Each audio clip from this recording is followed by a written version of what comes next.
Hello student. Approximately 10 दिन बचे हुए हैं हमारे CUET PG एग्ज़ाम को। 11 मार्च को एग्ज़ाम है, तो टेंशन ज़रूर होगी, प्रेशर होगा, स्ट्रेस होगा और यहाँ पे खड़े होके ज्ञान देना बहुत आसान होता है किसी और को। अगर हम भी तुम्हारी जगह होते तो ऑब्वियसली प्रेशर में होते, टेंशन में होते, और एक ऑप्टिमम लेवल की टेंशन और प्रेशर ज़रूरी होता है लाइफ में, तभी हम कुछ काम कर पाते हैं। लेकिन एक्सेसिव टेंशन नहीं होनी चाहिए, एक्सेसिव प्रेशर नहीं होना चाहिए। तो आज इस वीडियो में हम लोग यही बात करेंगे कि अपना मैक्सिमम पोटेंशियल कैसे यूज़ करा जा सकता है। और एक फैक्ट है, आज की डेट में अगर देखा जाए पूरे ह्यूमन हिस्ट्री में आज की डेट में सबसे कम कंपटीशन है, बिकॉज मोर देन 85% जो भी बच्चे हैं, जो भी स्टूडेंट्स हैं, वो डिस्ट्रैक्टेड हैं मोबाइल में, इंस्टाग्राम, फेसबुक, यूट्यूब, दुनिया भर की चीज़ों में। तो कंपटीशन लग रहा होगा कि बहुत ज़्यादा है, बट स्टिल कंपटीशन बहुत कम है। कम बच्चों में फाइट होती है क्योंकि most of the people distracted हैं रील्स में, इन सारी एक्टिविटीज़ में। तो पहले तो कंपटीशन का डर हटाना होगा। कंपटीशन कम है, काफ़ी लकी हो तुम लोग इस समय इस टाइम पे एग्ज़ाम दे रहे हो और CUET में अगर देखा जाए तो नंबर ऑफ़ सीट्स काफ़ी सारी हैं, काफ़ी सारे कॉलेजेस हैं। तो वन बाय वन यहाँ पे हम लोग डिस्कस करेंगे कि क्या डूज़ होने चाहिए लास्ट 10 डेज़ में और क्या डोंट्स होने चाहिए। तो सबसे पहली चीज़, स्टार्टिंग किसी भी कंपटीशन की जो प्रिपरेशन की स्टार्टिंग होती है, मोस्ट ऑफ द स्टूडेंट काफ़ी अच्छे से करते हैं, बट फिनिशिंग जो अच्छे से करता है वो विनर होता है। लास्ट 10 डेज़ ये बहुत मैटर करते हैं। अगर लास्ट के 10 डेज़ में तुमने अच्छा फिनिश कर लिया, अच्छा स्मार्ट वर्क करा, रिवीजन करा और 100% पेपर नहीं करके आना, ये मान के चलना। अगर एवरेज स्टूडेंट हो या मॉक में नंबर कम आ रहे हैं तो मान के चलो अगर तुम 170, 180, 190, 200 के आसपास भी करके आते हो तो काफ़ी अच्छा कॉलेज मिलने के चांसेस होते हैं। बिकॉज बहुत सारे स्टूडेंट जो CUET में सेलेक्ट होते हैं वो निमसेट में सेलेक्ट हो जाते हैं, तो बहुत सारी सीट्स आगे की जो हैं वो वैकेंट हो जाती हैं। तो 100% पेपर नहीं करना है, तुम्हें सेलेक्ट करना है, वही क्वेश्चंस करने हैं जो बिल्कुल एक्यूरेटली कर सकते हो, कोई गेसवर्क नहीं, कोई सिली मिस्टेक्स नहीं। तो स्टार्ट करते हैं। नेक्स्ट 10 डेज़ में क्या क्या एक्टिविटीज़ होनी चाहिए, क्या डूज़ होने चाहिए, क्या डोंट्स होने चाहिए। अगर इन चीज़ों को फॉलो कर पाते हो तो अपना मैक्सिमम पोटेंशियल यूज़ कर सकते हो एग्ज़ाम में। और इस बात को भी ध्यान रखना कि तुमने सिर्फ अभी 6 महीने से पढ़ाई नहीं स्टार्ट करी है, सिर्फ 4 महीने से या 1 साल से पढ़ाई स्टार्ट नहीं करी है। तुम ऑलरेडी 15-16 साल स्कूल में, कॉलेज में पढ़ चुके हो, तुम्हें काफ़ी कुछ आता है।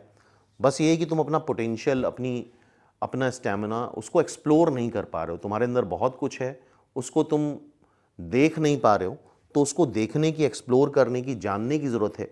और मेरा मानना है कि अगर अपना प्योर कॉमन सेंस कोई भी यूज़ करके आता है पेपर में, लाइक जैसे यहाँ पे LR भी है, कंप्यूटर भी है, मैथ्स भी है, तो बहुत सारे स्टूडेंट MCA वाले ऐसे हैं जो कंप्यूटर बैकग्राउंड से हैं, BCA के हैं।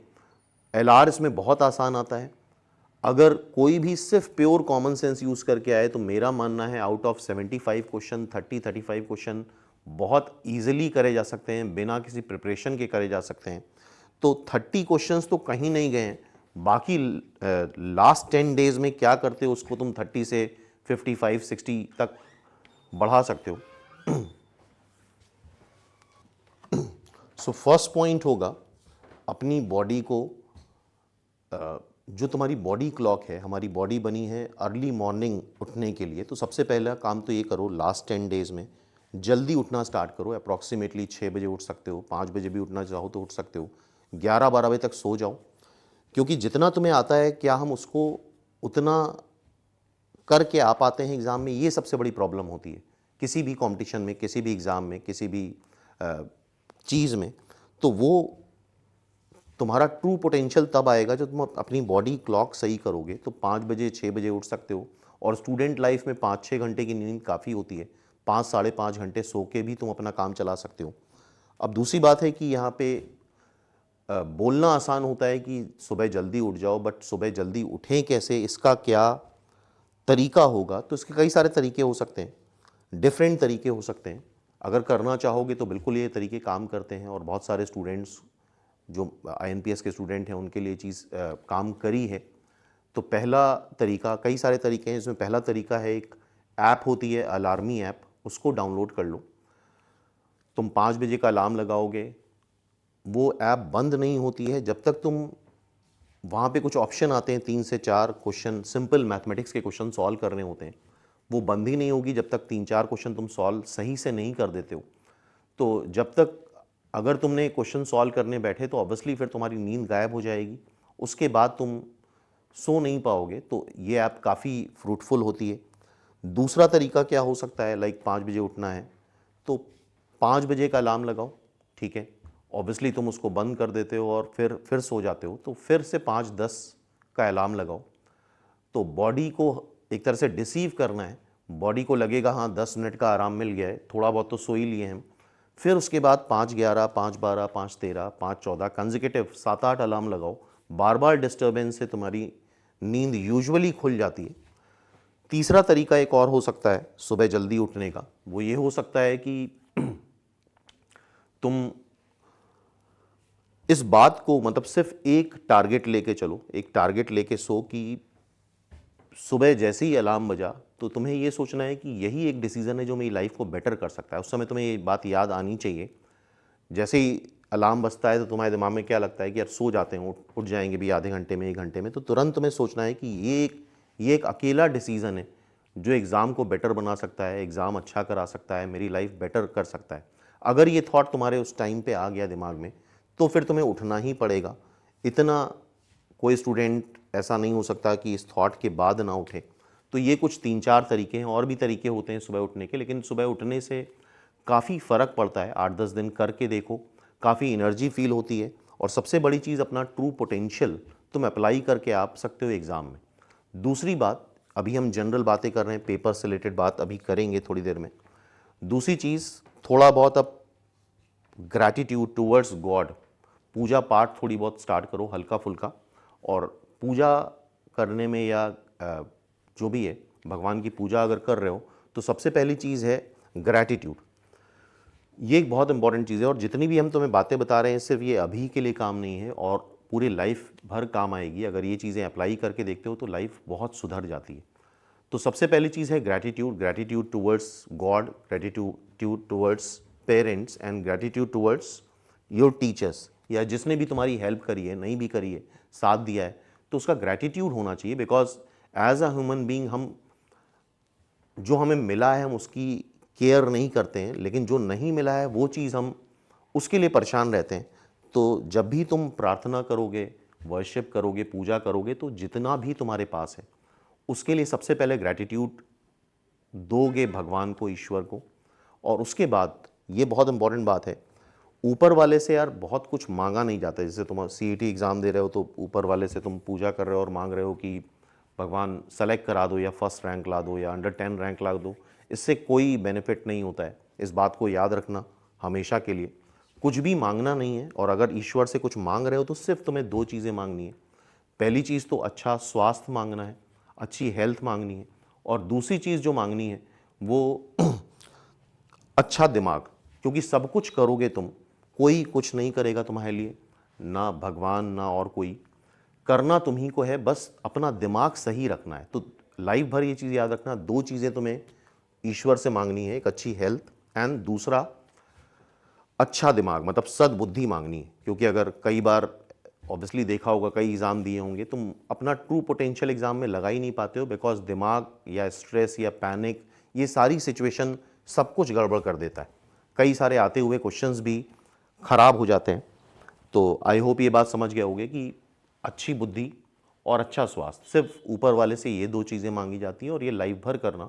और पहली चीज़ हमने क्या बताया, ग्रैटिट्यूड, जितना भी तुम्हें मिला है उस चीज़ के लिए ऊपर वाले का थैंक्स करना होता है, और इतना करके देखो, काफ़ी फ़र्क पड़ता है, काफ़ी फ़र्क पड़ेगा। अगर 5-6 दिन ही करके देख लेते हो, तुम्हें काफ़ी पॉजिटिविटी मिलेगी, काफ़ी कॉन्फिडेंस आएगा। और किसी भी एग्ज़ाम में सारा खेल कॉन्फिडेंस का होता है। नॉलेज का पार्ट सिर्फ 40% है, 60% पार्ट तुम्हारा कॉन्फिडेंस का है। And next third thing, stress management के लिए, प्रेशर ज़्यादा फील ना हो, तो सबसे पहली चीज़ तो हाइड्रेटेड रहना होगा, रेगुलर पानी पीते रहो, ठीक है। इनफ पानी पीना है, कम से कम डेली 4 से 5 लीटर पानी पीना ही पीना है तुम्हें। हाइड्रेटेड बॉडी रहती है तो स्ट्रेस कम होता है। खाना बहुत ज़्यादा नहीं खाना है, ठीक है, बाहर का खाना अवॉइड करना है। और सुबह अगर जल्दी उठते हो तो अपने आप ही सारा रूटीन तुम्हारा सेट हो जाता है। सुबह उठो, अगर 5 बजे उठ पाते हो तो बहुत अच्छी बात है। आधा घंटा एटलीस्ट अपने आप को दो। और जो लोग सुबह उठते ही मोबाइल देख लेते हैं तो यार वहाँ से स्ट्रेस स्टार्ट हो जाता है। तो एटलीस्ट 1 घंटे तक मोबाइल नहीं देखना है तुम्हें। थोड़ा आधा घंटा खुद को देना है।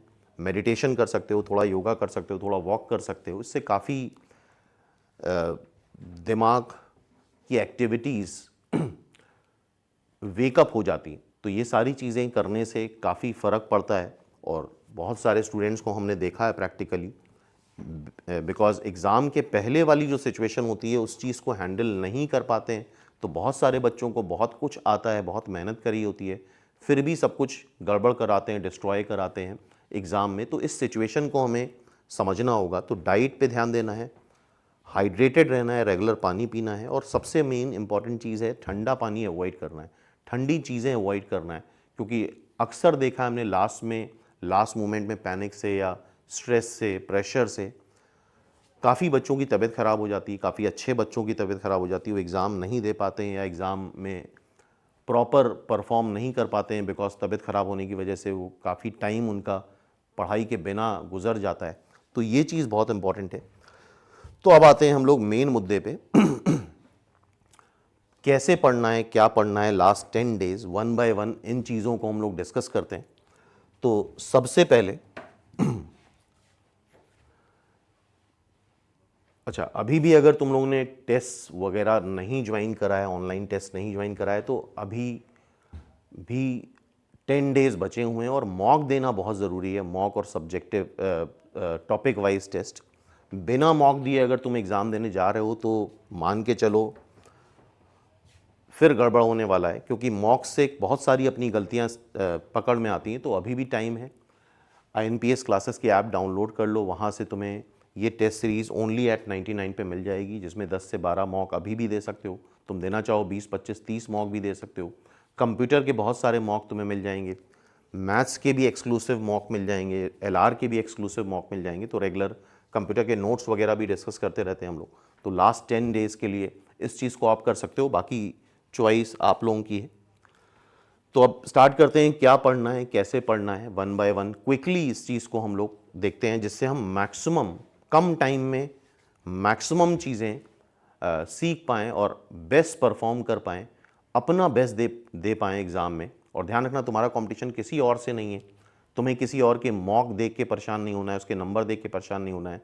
तुम्हें अपना बेस्ट दे करके आना है एग्ज़ाम में। तुम जो अपना बेस्ट वर्जन हो सकता है वो एग्ज़ाम में दिखाना है तुम्हें। ये बार बार दिमाग में सोचना है। और बिल्कुल नेगेटिविटी मत लाओ कि हमने पढ़ा नहीं है या हमें आता नहीं है, कुछ क्वेश्चन में अटक गए, तुरंत नेगेटिविटी आती है। तो इस बात को बिल्कुल हटाना है, बार बार अपने आप से पॉजिटिव बोलना है। अगर तुम नेगेटिव रहोगे तो ऑब्वियसली एग्ज़ाम में नेगेटिव होगा। तुम्हें अपने आप से बोलना है, नहीं ये नहीं बोलना है कि अंडर 10 रैंक लानी है या इतने नंबर लाने हैं। हमें सिर्फ ये बोलना है अपने आप से कि हमें अपना अभी तक का बेस्ट परफॉर्मेंस देना है इस एग्ज़ाम में।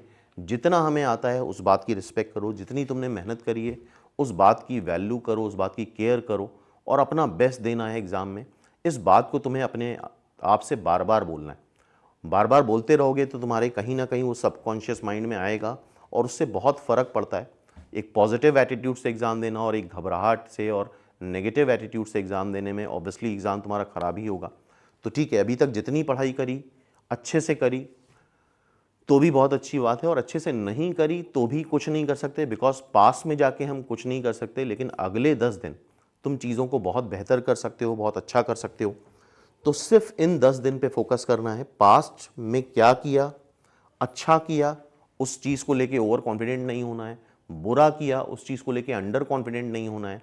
लास्ट 10 डेज में हम क्या कर सकते हैं जिससे हम अपना बेस्ट दे पाएँ एग्ज़ामिनेशन में, चाहे ये कोई भी एग्ज़ाम हो, CUET एग्ज़ाम हो या आगे जाके निमसेट एग्ज़ाम होगा। ये सारी चीज़ें हर एक एग्ज़ाम के लिए वैलिड है। तो लास्ट 10 डेज क्यों मैटर करते हैं? सबसे पहली चीज़ तो जितना भी तुमने पढ़ा है, जितना भी पढ़ा है उसको कंसोलिडेट करना है, संभालना है, समेटना है। काफ़ी लोग तो इतना पढ़ लेते हैं कि उसको रिवाइज़ नहीं कर पाते हैं, कंसोलिडेट नहीं कर पाते हैं। इस चक्कर में कॉन्फिडेंस नहीं आता है। तो तुमने जो भी पढ़ा है, लाइक जैसे मान लो तुमने अलजेब्रा अच्छे से पढ़ी है, कैलकुलस पढ़ी है, डेटा स्ट्रक्चर पढ़ा है, तो उसकी क्विक समरी बना लो और फटाफट, जैसे मान लो डेटा स्ट्रक्चर तुम्हें रिवाइज करना है, अब पूरा थॉरली 300-400 पेज नहीं कर पाओगे, उसके पॉइंट से नोट्स बना लो पॉइंट वाइज, और तुम्हें जो भी करना है विद इन टाइम करना है। तो जितना भी पढ़ा है उसको कंसोलिडेट करना, रिवाइज करना स्टार्ट कर दो।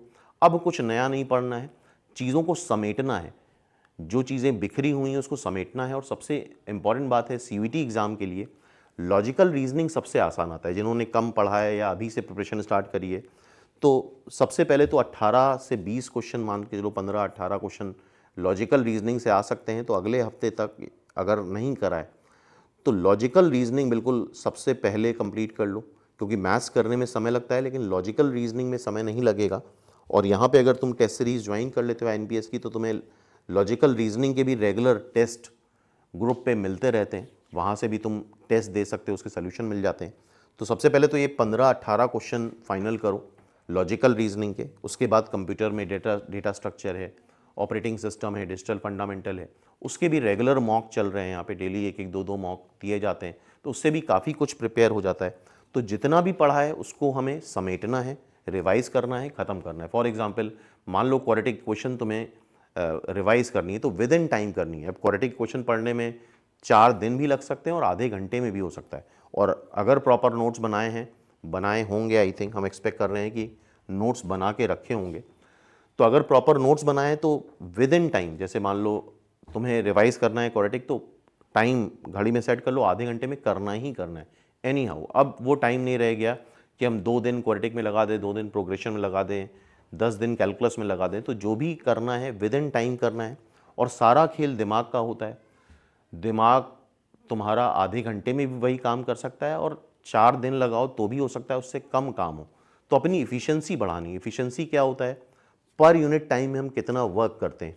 आधे घंटे का अगर टाइम ब्रैकेट, टाइम ब्लॉकिंग लेकर के चलते हो तो प्रेशर रहता है दिमाग में, तो फटाफट जो काम तुम 4 घंटे में करोगे आधे घंटे में कर सकते हो। तो ऐसा ही सारे टॉपिक्स में करना है। इसके बाद सबसे ज़्यादा तुम्हें जो एम्फसाइज करना है वो रिवीजन पे करना है, ठीक है। और जो हाई वेटेज वाले टॉपिक हैं उनको प्रॉपरली विद इन टाइम तुम्हें रिवाइज करना है। जैसे कि मान लो मैथ्स में अगर हम बात करें तो कैलकुलस सबसे ज़्यादा आती है, कैलकुलस में भी कॉन्टिन्यूटी, डिफरेंशियबिलिटी सबसे ज़्यादा आती है। तो फटाफट उसको रिवाइज करो, 8, 10, 15 क्वेश्चन कर लो। बहुत ज़्यादा क्वेश्चन करने का अब समय नहीं है। बाकी INPS चैनल पे रेगुलर डेली 2-2 लाइव क्लासेस चल रही हैं, जितने भी PYQ हैं सारे डिस्कस कराए जा रहे हैं। तो चैनल जाके एक्सप्लोर करो, वहाँ तुम्हें बहुत कुछ मिल जाएगा। और जितने भी PYQ हैं यहाँ पे CUET PG PYQ करके एक प्लेलिस्ट है, वहाँ काफ़ी सारी चीज़ें मिल जाएंगी। और एक गलती बच्चे अक्सर कर रहे हैं, क्योंकि अब बहुत सारे YouTube चैनल हैं, बहुत सारी कोचिंग्स हैं जहाँ पे रेगुलर वीडियोस वगैरह अपलोड होते रहते हैं। लास्ट 10-15 डेज़ में तो हर कोई अपलोड करता है। तो ये सबसे बड़ी गलती करते हैं। सब अच्छा पढ़ा रहे हैं, सब अच्छी कोचिंग है, कोई प्रॉब्लम नहीं है, कहीं पे भी तुम देख सकते हो। लेकिन अगर तुम इधर से उधर स्विच करते रहोगे तो इतनी चीज़ें हो जाती हैं, तुम्हें लग तो रहा है तुम पढ़ रहे हो लेकिन एक्चुअल में तुम कुछ सीख नहीं रहे हो। तो अगर तुम यूट्यूब से पढ़ रहे हो तो सिर्फ एक चैनल को फॉलो करो, जो भी पढ़ा रहा है, कोई भी चैनल है। हम ये नहीं कह रहे कि INPS का फॉलो करो, तुम कोई भी चैनल फॉलो कर सकते हो। वहाँ से तुम्हें किसी भी चैनल को फॉलो करो और उसके सारे वीडियोस PYQ हो गए या जो भी हो गए, लॉजिकल रीजनिंग हो गया या कंप्यूटर हो गया, वहीं से तुम्हें स्ट्रिक्टली पढ़ना है। ये ना हो कि तुम एक वीडियो देखना स्टार्ट करा, नीचे दूसरे चैनल का वीडियो आ गया, उस पर स्विच कर दिया, फिर तीसरे का आ गया। तो ये लिटरली टाइम वेस्टेज है। अगर ऐसा हो रहा है तो बेटर है तुम यूट्यूब से हट जाओ, तुम सिर्फ अपने नोट्स और अपने बुक्स से ही प्रिपेयर करो। बिकॉज यूट्यूब में इतना कुछ है, सीखने वाले के लिए तो बहुत कुछ है, लेकिन डिस्ट्रैक्शन के लिए भी बहुत बहुत अच्छा चांस है वहाँ पे।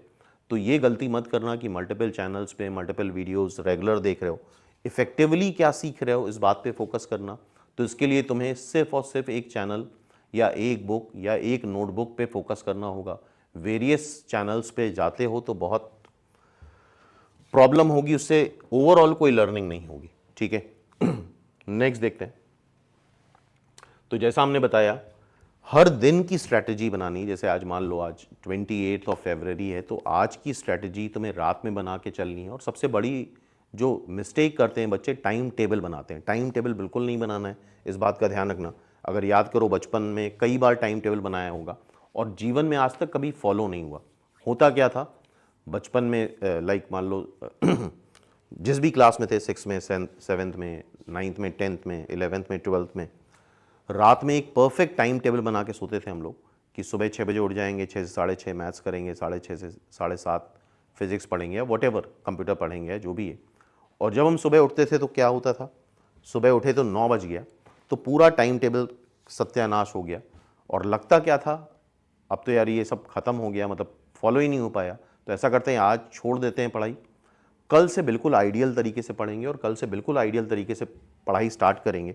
और इस तरह करते करते साल निकल जाता है, सालों निकल जाते हैं। आइडियल पढ़ाई कभी नहीं होती।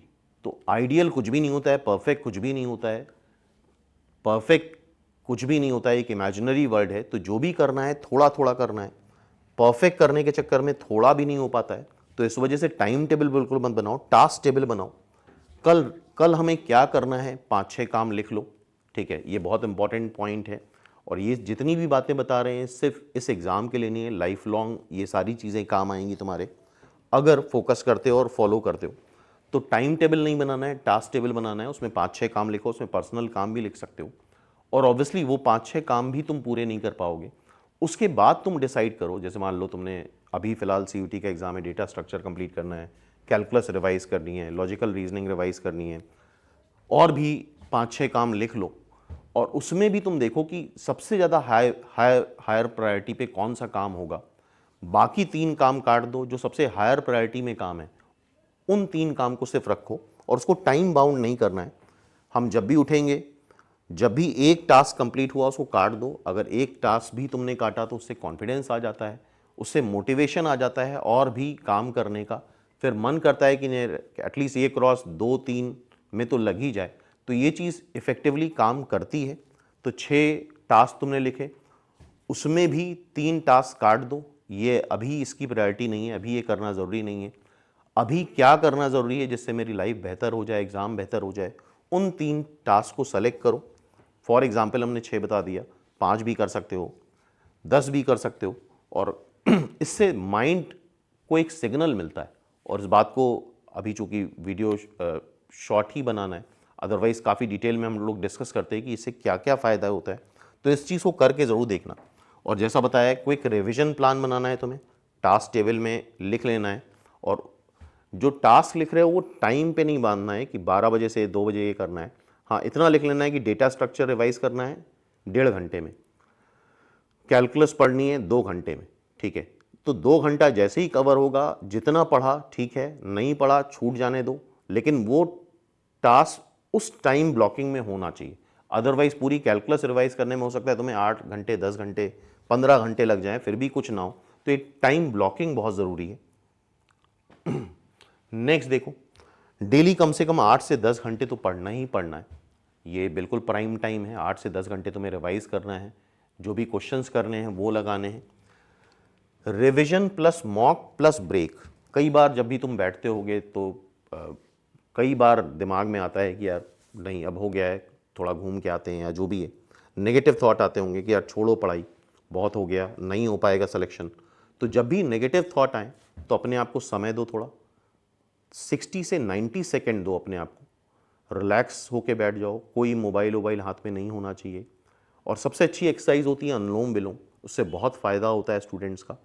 अगर कर सकते हो, और वो भी कोई टाइम नहीं लगता है, 1 मिनट अनुलोम विलोम कर सकते हो, 30 सेकेंड कर लो, 2 मिनट कर लो, उससे माइंड रिलैक्स होता है। और जो थॉट तुम्हारे अंदर नेगेटिव थॉट आ रहा था कि नहीं यार छोड़ो पढ़ाई, नहीं सिलेक्शन हो पाएगा, अननेसरी क्यों मेहनत कर रहे हैं, तो वो 60 से 90 सेकेंड में वो रिवर्स हो जाता है, वापस चला जाता है। बिकॉज तुम्हारा माइंड तुम्हें कंफर्ट देने के लिए बना है, तुम्हें सक्सेस देने के लिए नहीं बना है। इस बात को तुम्हें समझना होगा। तुम्हारा माइंड सिर्फ तुम्हें प्रेजेंट टाइम पे कंफर्ट देना चाहता है। तुम्हें उसको ऐसा ट्रेन करना है, बार बार उसको ऐसा मैसेज देना है कि नहीं हमें सक्सेस चाहिए, प्रेजेंट टाइम पे कंफर्ट नहीं चाहिए। अगर प्रेजेंट टाइम पे तुम कंफर्टेबल हो रहे हो तो लॉन्ग टर्म में तुम्हें सक्सेस नहीं मिलेगी। इस बात को याद रखना, कंफर्ट जोन में रह के सक्सेस नहीं मिलती। तो मॉक प्लस रिविजन और प्लस ब्रेक। और ये चीज़ काम करती है, जब भी नेगेटिव थॉट आए 60 से 90 सेकेंड बिल्कुल खाली बैठ जाओ, रिलैक्स हो जाओ, चाहो तो अनुलोम विलोम कर सकते हो और इससे बहुत फ़ायदा होता है, करके ज़रूर देखना इसको, ठीक है। एंड नेक्स्ट है प्रायोरिटी देनी हमें हाई वेटेज टॉपिक की। जैसे अभी हमने बता दिया डेटा स्ट्रक्चर आता है, कैलकुलस ज़्यादा वेटेज रहता है कैलकुलस का, तो हाई वेटेज टॉपिक को पहले रिवाइज करो, लो वेटेज टॉपिक को कल परसों नरसों टाल दो। मतलब कल जो काम करना है तुम्हें हाई प्रायोरिटी वाले वेटेज वाले टॉपिक को रिवाइज करना है, इस बात को ध्यान रखना। सबसे पहले क्या रिवाइज करना है, जितने भी 21 से लेके 25 तक जितने पेपर हुए हैं एक बार उसको बैठो प्रॉपरली पूरा सॉल्व करो विद इन टाइम 1.5 घंटे में, ठीक है। पूरा टाइम दो 90 मिनट का और उसको प्रीवियस ईयर क्वेश्चन सॉल्व करो। उससे काफ़ी कॉन्फिडेंस आता है, क्योंकि हम लोग यहाँ जो मॉक वगैरह डिज़ाइन करते हैं वो रिलेटिवली थोड़ा अपर लेवल का डिज़ाइन करते हैं, बिकॉज तुम्हें शॉक नहीं लगना चाहिए एग्ज़ाम में तुम कंफर्टेबल होने चाहिए। तो सबसे पहला काम 4-5 साल के जितने पेपर्स हैं उनको सॉल्व करो। बाकी जितने हम अभी INPS चैनल पे जाना, हर एक टॉपिक के PYQ 8-10 जितने भी आए हैं सबको हम लोग ने अपलोड कर दिया है। प्रॉपर जाके एक्सप्लोर करोगे तुम्हें बहुत कुछ मिल जाएगा। तो PYQ प्लस PYP, PYQ मतलब प्रीवियस ईयर क्वेश्चन, PYP मतलब प्रीवियस ईयर पेपर, ये तुम्हारी बहुत हेल्प करेंगे। तो इन दोनों को सॉल्व करो, इससे काफ़ी कॉन्फिडेंस आएगा।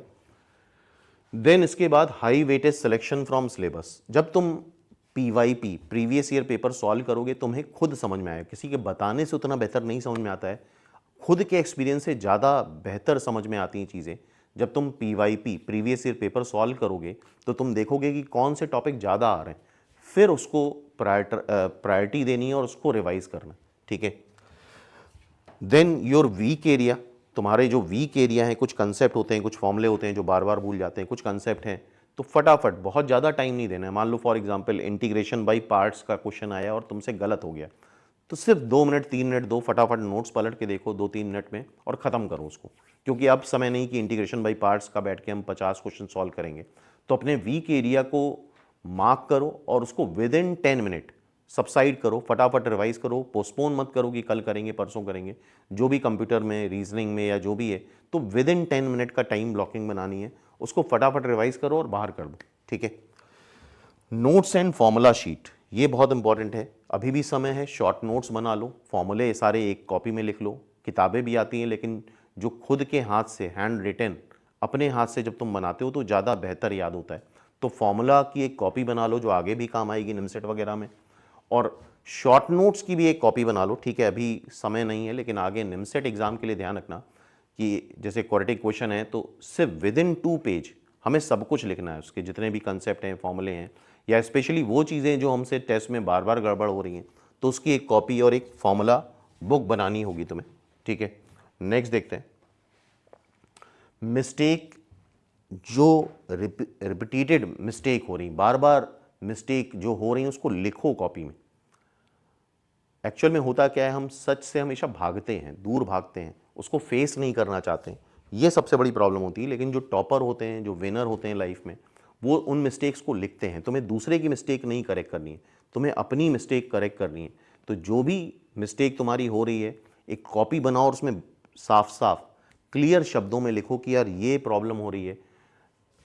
और जब तुम लिखते हो तो उससे बहुत बड़ा फर्क पड़ता है। इट मीन्स तुम एक्चुअल में तुम अपने मन से उस गलती को एक्सेप्ट कर रहे हो, और जब मन से उस गलती को एक्सेप्ट कर लेते हो तो बहुत जल्दी वो रेक्टिफाई हो जाती है। तो सिर्फ दिमाग में सोच के काम नहीं चलेगा, उसको लिखना पड़ेगा, जो भी तुम्हारी टॉप मिस्टेक है या फ्रीक्वेंटली जो मिस्टेक कर रहे हो, ठीक है। फ्लैश कार्ड भी बना सकते हो, छोटे छोटे फ्लैश कार्ड होते हैं, उसमें फॉर्मूले हैं, आते जाते तुम देख सकते हो, ठीक है। नेक्स्ट है डेली 1 या 2, एक आई थिंक काफ़ी है। अगर अच्छे से प्रिपरेशन कर रखी, दो भी मॉक दे सकते हो, तो 1-2 मॉक देना बहुत ज़रूरी है। और जो भी मॉक तुम दे रहे हो, अभी टाइम नहीं आया है, लेकिन जो टाइम आए, सपोज कर लो एग्ज़ाम तुम्हारा 2 से 4 है, 2 से 3:30 है, तो कोशिश हम करेंगे कि 2 से 3:30 में ही मॉक देना है, ठीक है। कई बार एग्ज़ाम 9 बजे हो जाता है, तो इसीलिए हमने बताया कि सुबह जल्दी उठना है, क्योंकि नॉर्मली साल भर तुमने क्या करा, तुम 9 बजे तक सो ही रहे थे, तो तुम्हारी बॉडी, तुम भले ही शरीर से उठ जाओ लेकिन तुम्हारा दिमाग नहीं उठ पाएगा। तो प्रॉपर तुम अपने दिमाग का अपने पोटेंशियल का यूज़ नहीं कर पाओगे। तो तो अभी जैसे ही टाइम आएगा एग्जैक्ट, तो उसी टाइम पे तुम्हें मॉक देना है, तो उससे बेस्ट प्रैक्टिस होगी, दिमाग ट्रेंड होगा। उस समय तुम्हें अपने दिमाग को सबसे ज़्यादा एक्टिव रखना है, ठीक है, जो भी एग्ज़ाम का टाइम होगा, चाहे वो जो भी एग्ज़ाम। इसके बाद जैसे हमने बताया मेंटेन एरर लॉग, एक एरर लॉग बना लो, एक कॉपी बना लो जहाँ पे तुम अपनी सारी मिस्टेक लिख लो। अगर लिख लेते हो सारी की सारी मिस्टेक एक जगह, तो एग्ज़ाम के एक दिन पहले पढ़ के जाओगे तो उससे बहुत अच्छा रिकॉल होता है। और ये करके देखना, ये बहुत फ़ायदेमंद होता है। सारी की सारी मिस्टेक्स ये काफ़ी कम लोग कर पाते हैं, लेकिन अगर कर लिया तो बहुत बड़ा बेनिफिट होगा। और ये मिस्टेक्स तुम्हें रेगुलर मॉक दे के ही पता चलेंगी, ठीक है। नेक्स्ट पॉइंट देखते हैं, कंसेप्ट गैप। हर एक मॉक देने के बाद कुछ तुम्हें कंसेप्ट समझ में आएगा। सपोज कर लो लिमिट का कोई क्वेश्चन नहीं कर पा रहे हो, तो वही टाइम ब्लॉकिंग के साथ लिमिट फटाफट आधे घंटे में रिवाइज करके ख़त्म करनी है, ठीक है। तो जो भी कंसेप्ट है, जैसे मान लो 1⁻∞ फॉर्म काफ़ी आता है, तुम फॉर्मूला भूल गए या तुम्हें कंसेप्ट नहीं याद आ रहा है, तो विद इन 10 मिनट देखो 1⁻∞ फॉर्म, विद इन 5 मिनट, या टाइम को और श्रिंक कर सकते हो, 2 मिनट में भी वो काम कर सकते हो। 1⁻∞ फॉर्म, एल हॉपिटल रूल, इसमें इसको करने में समय नहीं लगेगा। विद इन 1 मिनट तुम ये सारा काम, 2 मिनट सारा काम, जो भी गैप आ रहा है कंसेप्ट में, वो फिक्स कर सकते हो। और सोने से पहले नेक्स्ट डे का प्लान बनाना ज़रूरी है। हाँ, 7 दिन के बाद का प्लान मत बनाओ, लेकिन नेक्स्ट डे का प्लान बना के ज़रूर सो, जैसा हमने टास्क टेबल के थ्रू बताया था, ठीक है। And then subject wise focus, सबसे ज़्यादा वेटेज तुम्हारा कंप्यूटर का है, देन मैथ्स का है, देन एलआर का है। लेकिन हम इसमें ऐसे बात करते हैं कि अगर मैथ्स पढ़ी है अच्छे से तब तो ऑब्वियसली कोई बात नहीं, अगर अच्छे से पढ़ा है तो सब कुछ तुम्हें पता होगा। तो जिसने एवरेज पढ़ाई करी है, कम पढ़ाई करी है, अभी से स्टार्ट करा है, तो कंप्यूटर पे ज़्यादा फोकस करना है। देन एलआर पे, एलआर के 15 क्वेश्चन तो ईजिली करके आ सकते हो, कोई प्रॉब्लम नहीं। और एलआर के जितने भी पेपर्स हुए हैं 21 से लेके 25 तक, वो सारे के सारे वीडियोस आईएनपीएस चैनल पे अपलोडेड हैं। अगर तुम 4-5 साल के पेपर ही कर लेते हो तो उसी से कॉन्फिडेंस आ जाएगा। देन मैथमेटिक्स, मैथमेटिक्स डिपेंड करता है तुमने कितना पढ़ा है, साल भर से प्रिपेयर कर रहे हो तो ऑब्वियसली चीज़ें आती होंगी, ठीक है। अदरवाइज तुम ये प्रायोरिटी रख सकते हो subject wise. Then short break लेना ज़रूरी है, 2 से 3 घंटे के बाद थोड़ा सा 1-2 मिनट का, 3 मिनट का ब्रेक ले लो। ब्रीद इन करो, ब्रीद आउट करो, किसी से बात मत करो, गॉसिपिंग मत करो, फ्रेंड से बात मत करो। क्योंकि अक्सर क्या होता है, तुमने दूसरे फ्रेंड को फ़ोन मिलाया, उसने बताया नहीं यार परफेक्ट प्रिपरेशन हो गई है, ये कंप्लीट कर लिया है, वो कंप्लीट कर लिया है, तो तुम स्ट्रेस में आ जाते हो। तो इस तरह की किसी से गॉसिपिंग नहीं करनी। कई बार कुछ जानने वाले तुम्हें जानबूझ के डिस्ट्रैक्ट करते हैं, या कई बार बहुत नेगेटिव बताते हैं कि यार हमने तो कुछ भी नहीं पढ़ा, जबकि हो सकता है उन्होंने काफ़ी कुछ पढ़ रखा हो। तो गॉसिपिंग से दूर रहना है, बातों से दूर रहना है, अपने में ही रहना है, सेल्फ अवेयर रहना है। तो जो भी तुम्हें 2-3 मिनट का ब्रेक लेना है, उसमें ब्रीदिंग एक्सरसाइज करो, अनुलोम विलोम कर सकते हो। माइंड को काम करना है, शांत करना, ठीक है। देन वॉक एंड स्ट्रेच, थोड़ा बहुत वॉकिंग कर सकते हो, स्ट्रेच कर सकते हो मसल्स को, ठीक है। इसके बाद एग्ज़ाम के 1-2 दिन पहले, 3 दिन पहले 7 से 8 घंटे, एक्चुअल में जो हमारी बॉडी बनी है वो 7 से 8 घंटे की स्लीप के लिए बनी है, ठीक है। ड्यूरिंग द प्रिपरेशन हम स्टूडेंट को यही गाइड करते हैं कि 5-5.5 घंटा सोना है, लेकिन बिफोर एग्ज़ाम 2-3 दिन पहले से तो तुम्हें बिल्कुल अपनी बॉडी क्लॉक सेट करनी होगी। 7 घंटे, 7.5 घंटे बीच का टाइम निकाल लेते हैं, इतना तुम्हें सो के जाना होगा, तभी तुम्हारा माइंड प्रॉपर वर्क कर पाएगा। और सोशल मीडिया से बिल्कुल दूर रहना है। और जैसा हमने बताया कि यार सुबह उठ के जो हैबिट होती है, तुरंत जैसे ही उठे और मोबाइल नोटिफिकेशन चेक करा, ये दिमाग को बहुत ख़राब करता है। इस बात को करके देखो, अवॉइड करके देखो। एटलीस्ट सुबह उठते 1 घंटे तक, आधे घंटे तक, मान लो 15 मिनट, ज़्यादा बोल दिया 1 घंटा, दूर नहीं रह पाओगे मोबाइल से, 15 मिनट तो एटलीस्ट मोबाइल को मत देखो। और सोशल मीडिया से बिल्कुल अभी नेक्स्ट 10 डेज़ बिल्कुल दूर रहो। इंस्टा, फेसबुक, दुनिया भर की चीज़ें, ये बहुत सारे तुम्हारे अंदर, तुम्हारे दिमाग में क्या क्या चीज़ें चलती हैं बैक ऑफ द माइंड, तुम्हें खुद भी रियलाइज़ नहीं होता है। जैसे एग्ज़ाम में कई बार सिली मिस्टेक्स हो जाती हैं, हमें पता ही नहीं चलता है कि सिली मिस्टेक कैसे हुई, बिकॉज तुम्हारे बैक ऑफ माइंड बहुत सारी पिक्चर चल रही है, तुम्हें खुद नहीं पता कि तुम्हारे दिमाग में क्या क्या चल रहा है। और उसकी सबसे बड़ी वजह है सोशल मीडिया। तो अभी फ़िलहाल कुछ दिन के लिए सोशल मीडिया से दूर रहो, ये बहुत ज़रूरी है।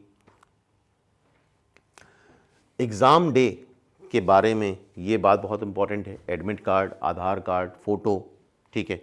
ट्रांसपोर्ट प्लान बहुत ज़रूरी है कि तुम्हें सेंटर तक कैसे जाना है वो पहले से ही प्लान बना के रखना, एट रेंडम नहीं, ठीक है। अगर कैब से जाना है, ट्रेन से जाना है, जो भी है, जो जो बाहर के बच्चे हैं वो तो प्लान बना लेते हैं दूसरे सिटी में जाना है, लेकिन जो लोकल बच्चे हैं, मान लो लखनऊ का बच्चा है, उसको लखनऊ में जाना है, तो वो कैजुअली लेता है, तो वो प्लान तुम्हारे दिमाग में होना चाहिए, उसका सारा इंतज़ाम तुम्हें पहले करके रखना है, ठीक है।